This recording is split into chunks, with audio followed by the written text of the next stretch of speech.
Hello friends, good morning and welcome to my new recipe blog. আজকে আমার recipe হচ্ছে বেগুন আলু দিয়ে কালবাউস মাছ। আমি প্রথমেই নুন হলুদ দিয়ে বাউস মাছটা মেখে রেখেছিলাম।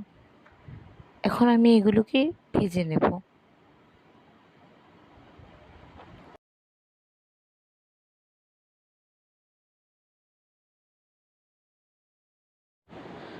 মাছের এক পাশ ভাজা হয়ে গেলে অপর পাশ উল্টে দিতে হবে।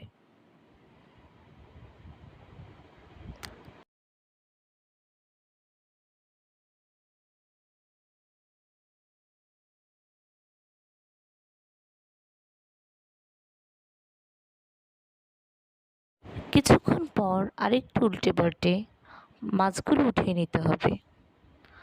আমার কাছে আরও কিছু মাছ ছিল, আমি সেগুলো একেবারে ভেজে নিয়েছি।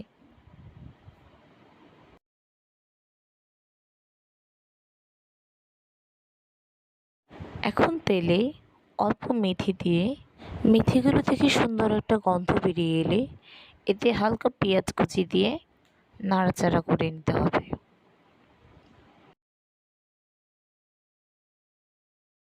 পেঁয়াজগুলো হালকা ভাজা হয়ে গেলে এতে আদা জিরার পেস্ট দিতে হবে। আমি এখানে ব্লেন্ডারে ইউজ করেছি, আপনারা চাইলে বাটা মশলা ব্যবহার করতে পারেন। এবার এতে একে একে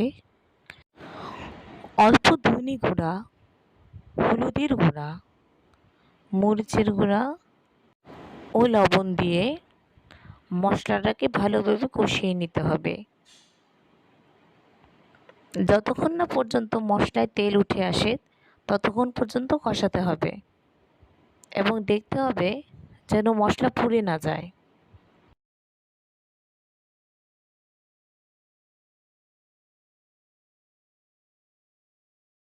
মশলাটা ভালোভাবে কষানো হয়ে গেলে এতে একে একে বেগুন ও আলুগুলো দিয়ে দিতে হবে। দিয়ে মশলার সাথে বেগুন আলুগুলোকে খুব ভালোভাবে কষাতে হবে। এটি একটু সময় নিয়ে করতে হবে।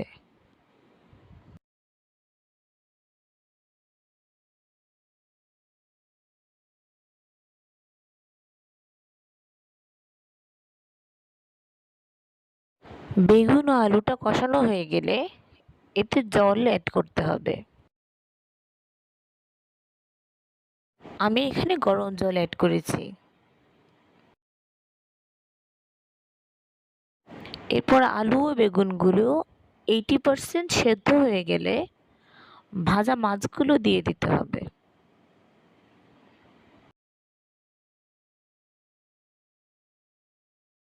ঝোল কম হতে আমি এখানে অল্প কিছু নর্মাল জল অ্যাড করেছি।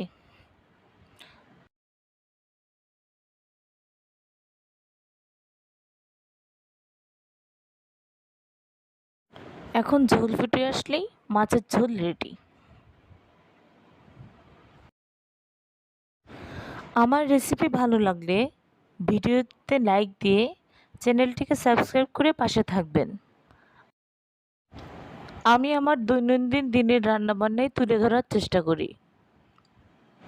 তাহলে আজ এ পর্যন্তই, দেখা হচ্ছে নেক্সট ভিডিওতে।